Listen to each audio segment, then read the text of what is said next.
No, I haven't anything on the subject, and there's always things like that going on. Flying saucers, and they've had other things, you know. And they've had other things, you know. And they've had other things, you know. And they've had other things, you know.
All right, we're at Miamisburg, Ohio. This place is haunted. There's many different locations here, Patrick, and tell the viewers a couple of places that we'll be checking out. We've got the Plaza Theater, got the Kercher Home, the Gephardt's Heaven, Carnegie Library and Library Park, the Hillgrove Cemetery also, and we got the house at the corner of Central and 9th Avenue. So we got about 14 sites altogether. Yeah, that's true. Chris Woodyard has her Haunted Ohio series, and I'll tell you what, Haunted Miamisburg is quite a book in itself. So check these locations out. This is a particularly interesting area, Miamisburg, Ohio. And we hope you enjoy this program. This is Haunted Miamisburg.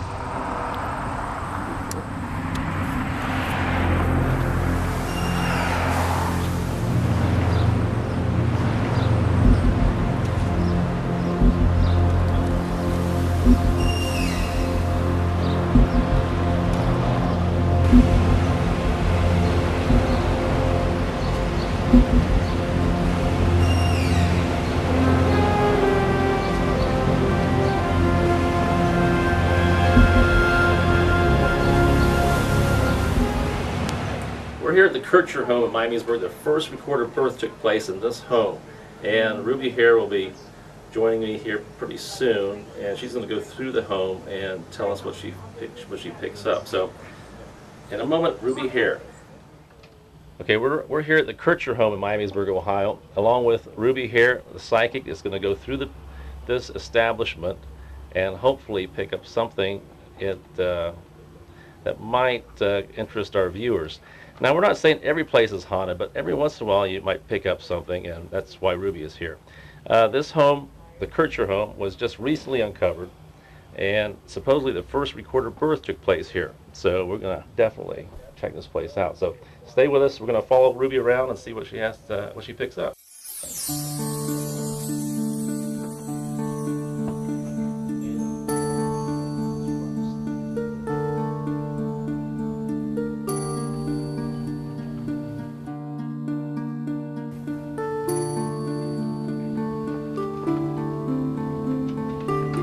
I'm just gonna walk through. Okay. And Pick up anything. I did feel some energy over in this area over here. We do have on the EMF detector, we do have a medium reading here. This is the electromagnetic field detector, and usually if there's some sort of object, entity, spirit then this will definitely go on. So we'll definitely get a good reading right in this corner. Walk over there in the area behind them and see if you can pick anything up over there. Yeah, because that's where I'm wanting to go to, and I know that they're over there, and I didn't want to interrupt you guys, but I've just Went down the green, so that whatever was here. It's moved. Moved, Yeah, it moved. That's why I said I felt it. It moved.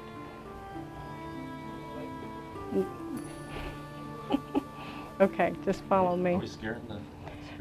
They'll move sometimes. They get uncomfortable. They're like with anybody else. If they think that you're in their way or you're in their way, like another human, they'll move not to have you bump into them, even though they don't have a physical body. I'm going to walk around. Some spirits are afraid to move past the area of the old existence into the new, but some aren't. So some will even go into a new area. So I'm going to go upstairs and see what I get up here. As this would have been the bedroom quarters of the house. Not very large. Now I feel real strong right over in here. If he's moving. Yeah, it was real strong for a minute, and then it moved. Went over to the red, and then it came back. That's right, spiked, and then... Yeah. Could be residual energy. Yeah. That's what I felt like, is we just followed him upstairs. It lit up to red over here, which was real strong, and then he moved. Oh, yeah, a little quick spike here. That's why I said he's just trying to... It's not spiking now, but apparently they're moving. Okay, so it's back to green. Okay. Yeah, Now we're it's moving fine. back up. Right, there's no fluorescent lights in here, is there? No. Good And spot. again, the area ends right here. And this is the new space back here. Still getting a good reading. Yeah, that's what I said. He came in here. I started going to the room, but he came in here. So you think it's a man? A man. I keep wanting to say a name with a J. A J.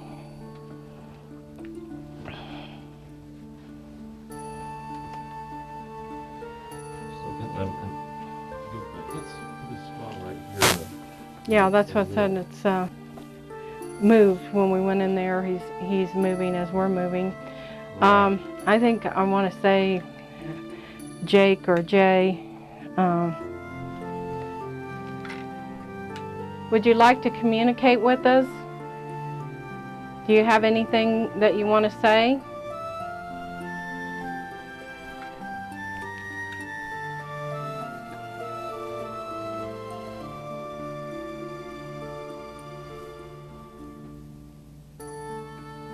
Still getting a medium reading. Temperature. The corner is around 81 degrees. Oh, Charles. Hey, how you doing? All right, thank you. What can I help you with? You can take over Eileen's camera, the other camera. Okay. Okay, A lot of places would have had a low ceilings. I'm going to walk up here just in case, but see, it doesn't appear, usually they only had a second floor. I never knew of there being a third floor with some of the older places, but because of what they've added on, I'm going to go on up here anyway. Because like I said, they will move around. I'm not going to probably go up all the way. I just want to see what I feel. Can you give me your meter? Okay, no. That's what I said. I didn't feel as though that there was anything up there. Okay. My feeling about what I'm picking up is that there's a male subject here. He doesn't seem to want to talk. I think that he's a little bit reluctant. Doesn't quite know exactly what's going on. hear a name, I think it's Jake or Jacob. What was Kercher's first name, do you know? It was Jacob. And I just feel like, you know, he's basically wondering what we're doing in his house. The upstairs it really isn't headquarters, but I'm just saying headquarters for some reason. Just feels like that this was the area where people slept and came up here, and they also did some of their the work. I think it had something to do with clothes. A thing, it was some kind of a tool, and they pulled these strings and did some type of clothing or something, it seems like.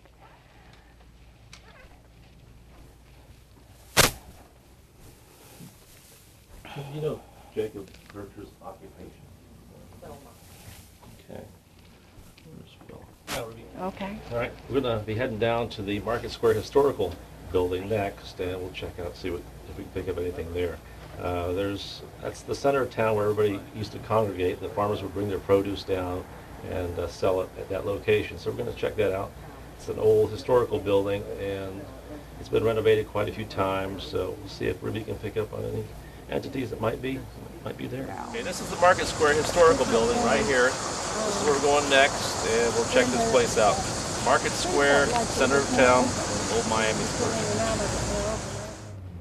All right, we're here at the Market Square Historical Building, and we're going to be going through this building with Ruby here. Also, built in 1851, there's been a lot of entities that have probably passed through this place. So if there are any here, Ruby Hare is the one to pick them up.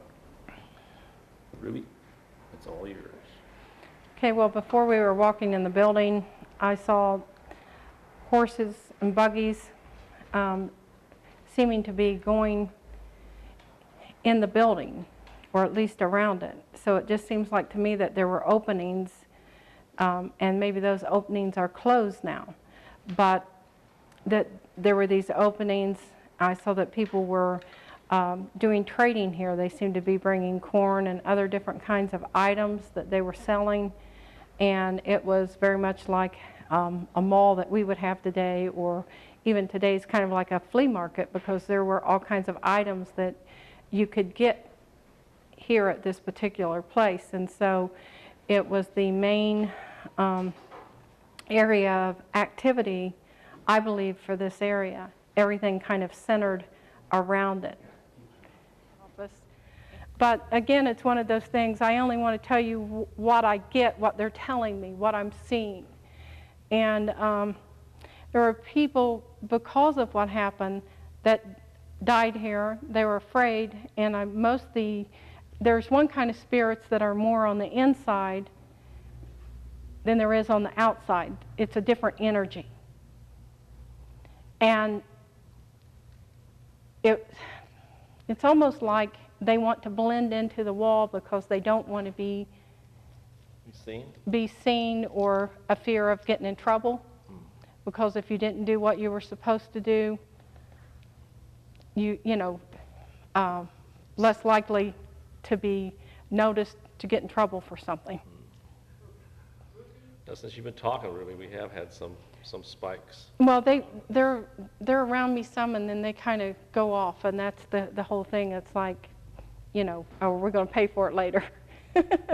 Because, see, we don't know what spirits that are still with them, who were the jailers, who were in charge of them, who may punish them later. Right. Because even though I tell them I can protect them, I can't really protect them from forces when I'm not here. And so to give them that falsehood of that belief, and then for them to pay for something later spiritually, then I would be, feel as though I had done something wrong. Yep, so we're starting to get some, see? Yeah, activity. And that's what they're saying right there. Yeah. It was going crazy. Yeah, it's going crazy there. If you came back tonight. Then, and a lot of things are based on the time that something happened to somebody, and when a time of day or evening, that they'll show up at that particular time. Usually.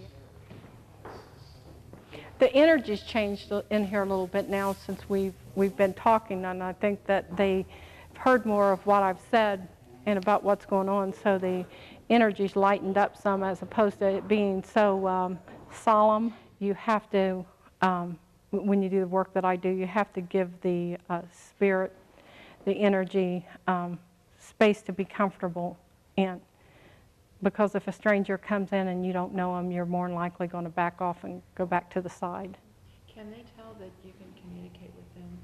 Well, they know that I'm communicating with them because they're communicating back with me. What they don't understand sometimes is why other people can't always hear them or understand things the way that I do, because they do try to communicate with people. They have tried to communicate with people here, but a lot of people get scared, they get spooked. All right, this is the area where the jail was, right here. So we're getting ready to go inside. Check this out. It's a small room. In the wintertime, the prisoners were let go because there was no place to heat, no way to heat them. So if Phil can get in there, here we go. Very small little room. Okay. That is small. So it's just up to, it's mainly just a holding area now. Yeah, it really was. The strong reading, but it could be from the electrical out boxes here. Okay. Thanks, Bill.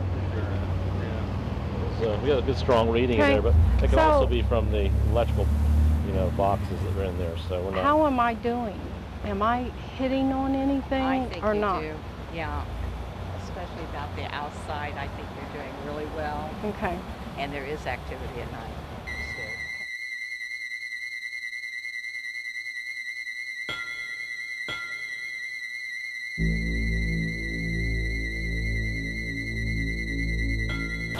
All right, behind me you see the Masonic Temple, and we're going in here to talk to Fred Hoskins about this location. Apparently this place is haunted, and he has some very interesting stories to tell you. So here's Fred Hoskins.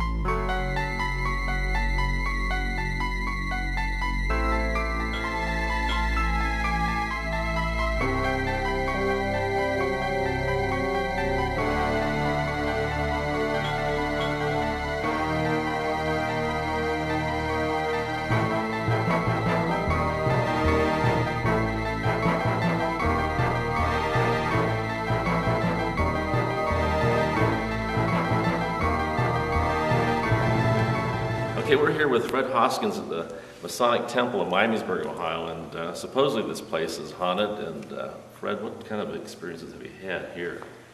Well, a lot of times, if you're downstairs, it sounds like someone's holding a meeting up here, and marching around, what have you.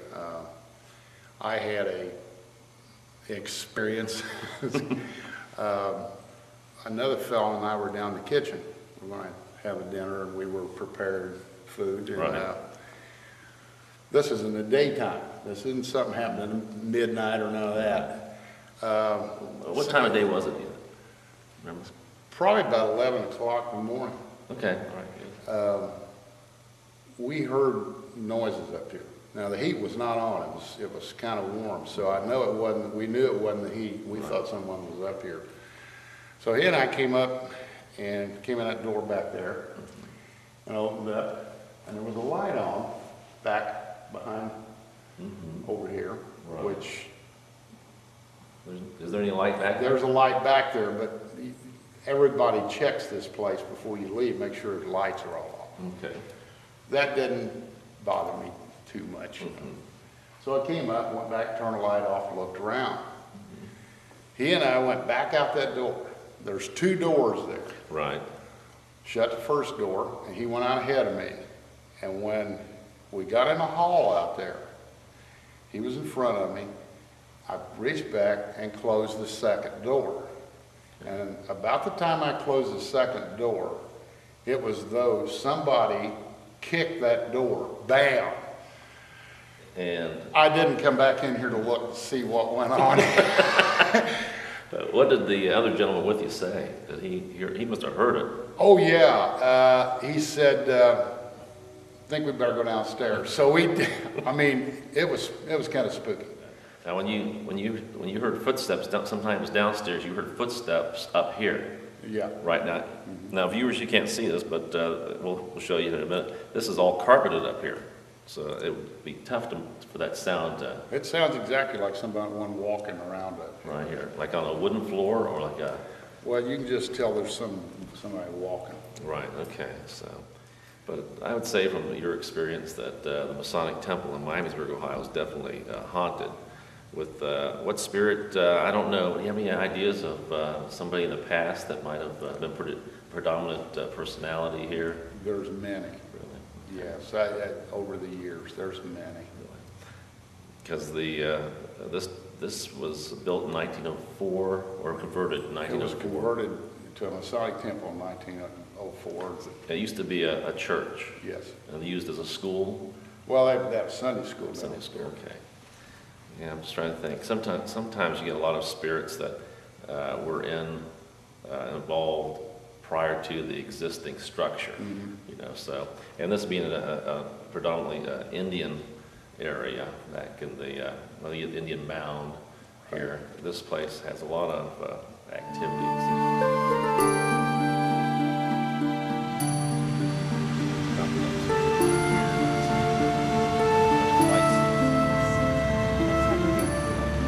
If you've ever heard of the book series Haunted Ohio by Chris Woodyard, when you come to Miamisburg, Ohio, all you have to do is walk outside the Carnegie Library here, and you're immediately struck by spirits, ghosts, entities. This used to be a graveyard at one time. Now it's a library. So when you see Ruby walking into a location, she has no idea what she's walking into. So it's fresh ideas right from Ruby Harris, psychic from Georgia, flew in specifically today for the Haunted Miamisburg program.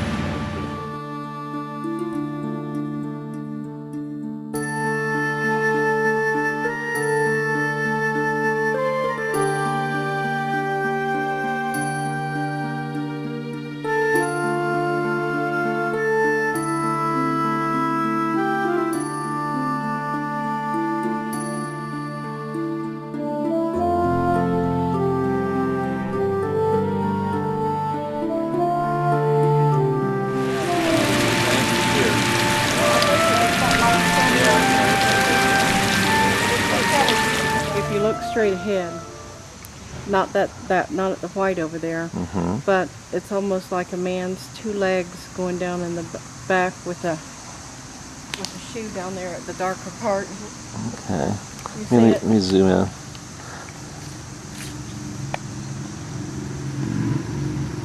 There's faces and stuff on the wall.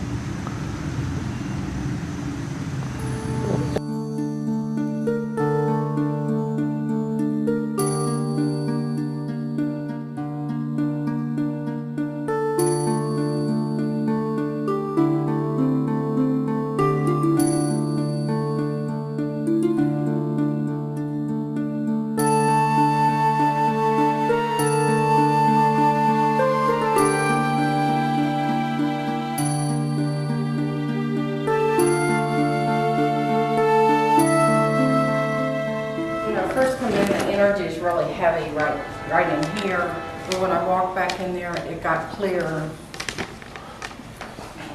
Oh, there is. Yeah, there's a stairway here. Just like here, you can just see somebody sitting here. Just sitting here. I wonder what that was. I don't know, it just kind of reminds me of somebody keeping maybe an eye on people. Maybe coming and going, checking in and out. Up around here on the walls, maybe on the floor. And a spirit here, just mostly just looking. And it's like, you know, the classrooms here, but it's like this was meeting place and also where other activities took place. 63 degrees, 62 degrees here. You know, do ballet.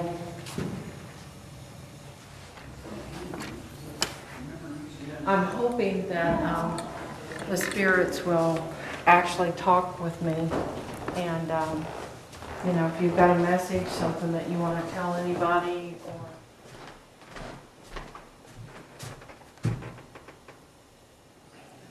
what it is they've done some remodeling, you know, move things around a little bit, and so spirits are trying to come through doorways. Well, they still can do it. They can come through doorways that don't exist anymore. Spirits kind of like to follow you around, play with you a little bit in the sense you'll see someone walk past you.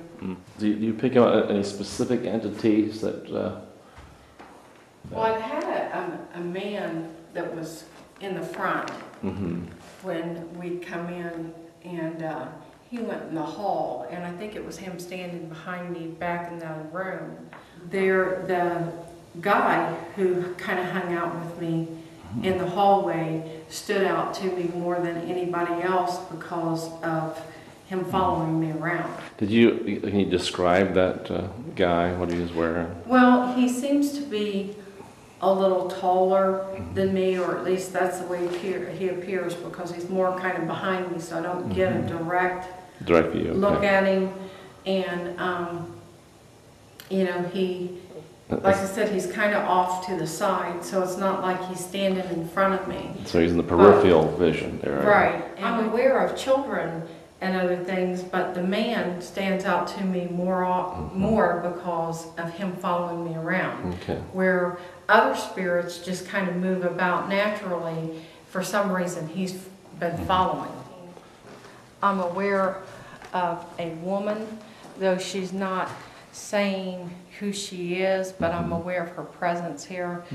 I almost can see her like in a white top, you know, lighter top, the buttons down the front, and a longer skirt, kind of tighter, and then kind of goes off a little bit fuller down at the bottom. Seen two guys now. One of them just seems to be more of a person who kind of, again, takes care of things and in charge of things, kind of gets them together. Another guy seems to be more official. He's more the speaker and dressed in more finer clothes.